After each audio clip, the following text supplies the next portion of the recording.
Hello, YouTubers. Thank you for tuning into my channel. My name is Ilona Umukuro, and here on my channel, we talk about being a notary signing agent here in the state of North Carolina.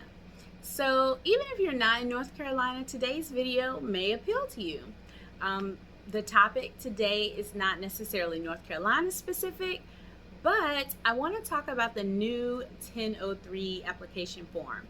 So recently, as of March 1st, 2021, this year, lenders have started to use the new 1003 application form. So you may remember the old form. And if my technology is right, you should see a picture of the old form here. And on the old form, it was a smaller font, a little bit more difficult for some perhaps to read.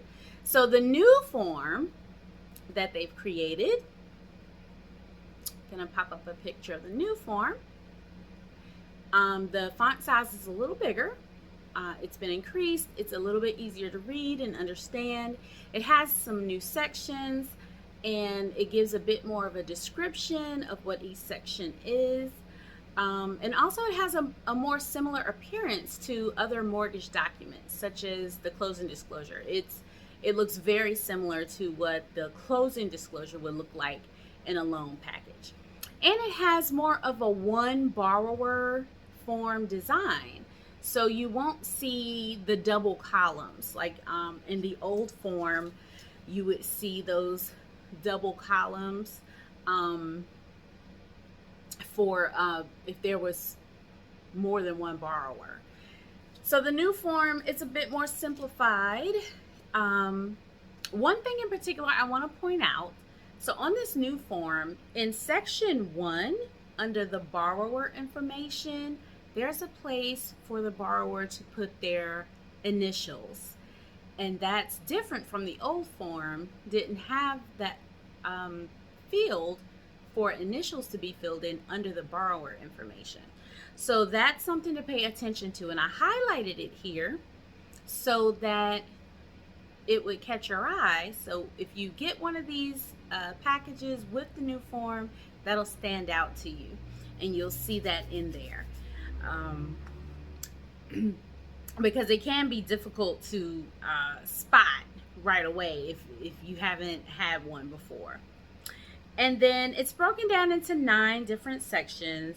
You have your financial information, the assets and liabilities, and then section 3 is another financial information about the real estate. Section 4, the loan and property. Section 5, the declarations. And section 6, this is the one I want to show you particular attention. In section 6, this is where the borrower will sign and date in this section. And you may have been looking for the signature in another field according to the old form, but the new form, you're going to find it there in section 6. And if there are 2 borrowers, you may see another section maybe in another 5 pages after that or so. You will see where the borrower is signing that their information is included with the first borrower. So that's what I've seen in the ones that I've seen. And section 7 also, sometimes that information is pre-filled, sometimes it's not, where they have to answer questions about any type of military service. So you want to make sure you don't miss that.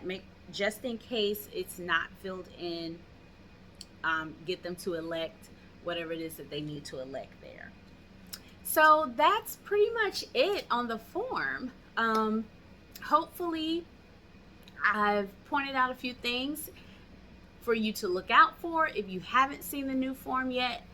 And if you have seen the new form, hopefully you've already covered all of that. But if you missed the initials or missed something else, hopefully that'll help you out. I will say that the new form does create a lot more pages than the previous form. For one borrower, I think it was like 10 pages long. So expect that. And then for like 2 borrowers, I believe the 1003 was about 15 to 18 pages long, is what I've been seeing. So you that may be alarming if you haven't seen it yet. Just the sheer number of pages that this can be um, if you have more than one borrower. Like Friday evening, I had a signing with 4 signers. There were 4 people that were purchasing one house, and it was 2 couples. They were lovely, they were really nice, but it made for a lengthier signing than usual, having that many signers. But that's the industry, that's the name of the game. So you got to be up for anything, any type of challenge. Thank you so much for tuning in. I appreciate all of you. Please make sure that you like, subscribe. I've done my part, trying to pass it on to you. Have you done your part by liking, hitting the notification bell, and subscribing? Have you? Please do. So next week, make sure that you are notified of the interviews that I have coming up next week. You don't want to miss those nuggets of information from these incredible